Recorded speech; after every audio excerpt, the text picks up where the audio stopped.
Previously on Returning to Runescape. In this episode, we're going to try to tackle another thing off of my childhood RuneScape bucket list. One that always made me super envious of all those Chads back in the day. Even the Colonmancer himself had to step forth and receive a lesson served straight up from Hell's Kitchen. And with his defeat, I had now saved the land of RuneScape from disaster. What's going on, guys? Welcome to another episode of Returning to RuneScape. In this episode, we've been all over the world of RuneScape.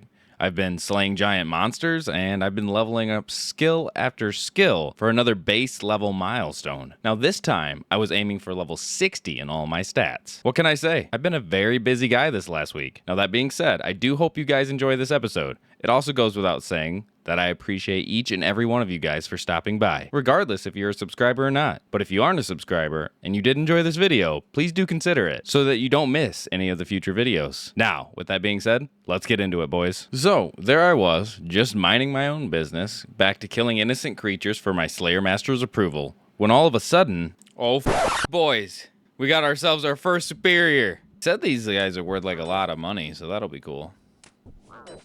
Oh, shit, here. Oh, we lost a lot of runes. I should have picked him up. We killed him, boys. 2,000 experience.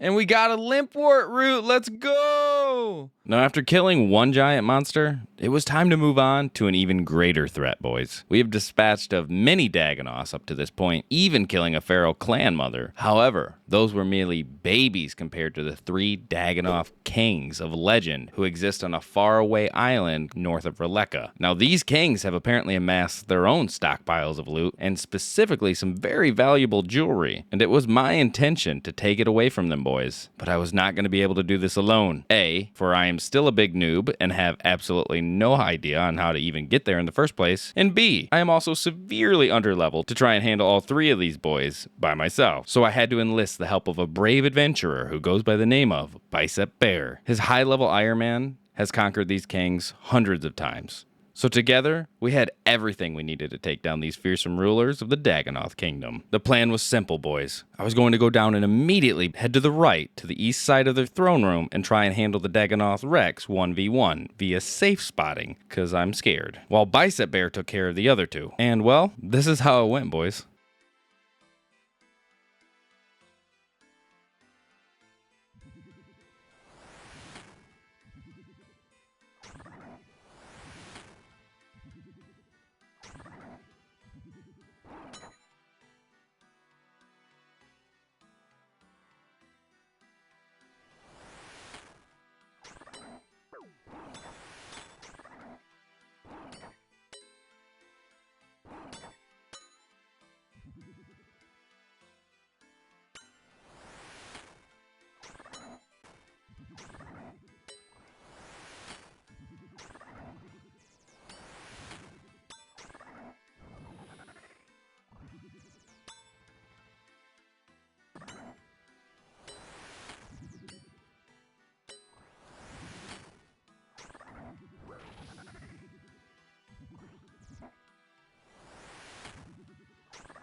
Nuh-uh.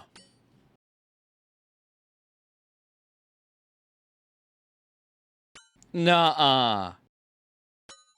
Nuh-uh, it did not just drop, boys. It did not just drop. Let's fucking go. Nuh-uh.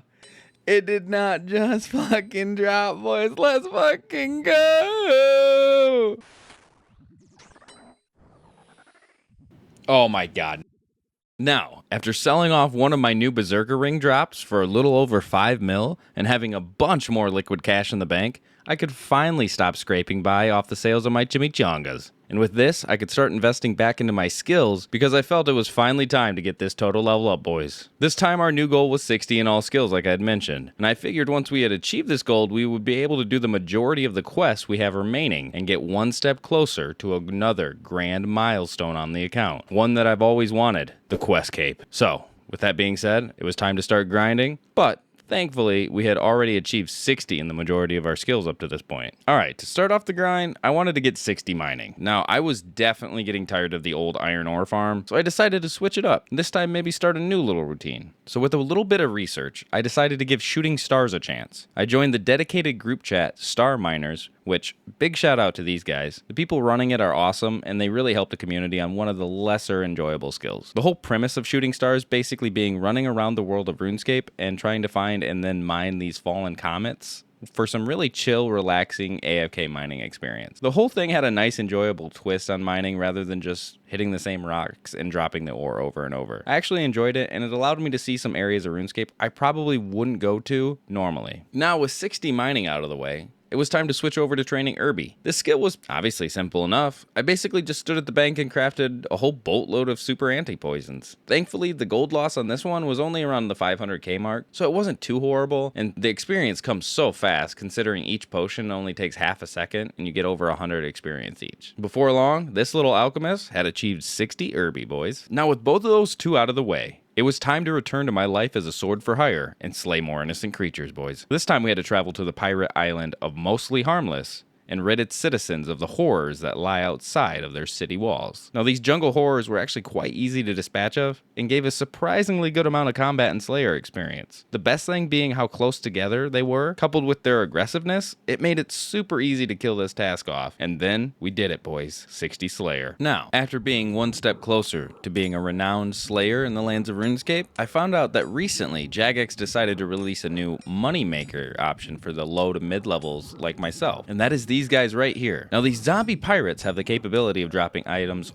all over the board, from rune items all the way up to a scroll that apparently removes the ability for Elder Chaos Druids and Abyssal Demons to teleport you. Now, at the time of this recording, it was selling for well over 15 mil, but probably due in part to the egregious drop rate of 1 out of 20,000. Now, the other drops were fairly common, especially considering how fast you can kill these zombies due to the fact that they only have a max level of 34. So I figured, hell, why not give it a shot, try something new, and get some combat levels in at the same time. And honestly, it was not a bad time. And before long, I had a couple extra thousand in the bank and 60 attack to go with it, which means I could finally use all that dragon weaponry that's just been sitting in my bank gathering dust.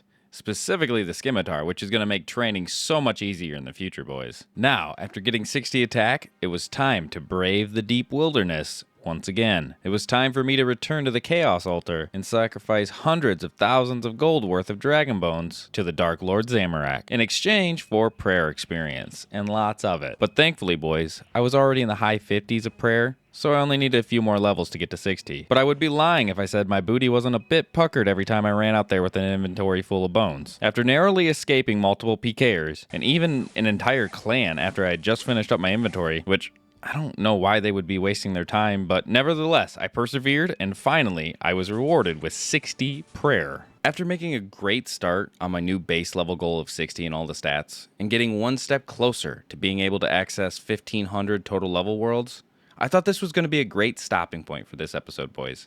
So I do hope you guys enjoyed. And now that being said, in the next episode, we're going to shoot for the remaining skills, which are smithing, construction, rune crafting, and strength and defense. I'm definitely going to heed a lot of your guys' advice and try out some of the mini games for smithing and rune crafting to see how they change up the leveling process. And with that, boys, I'll see you in the next episode of Returning to RuneScape.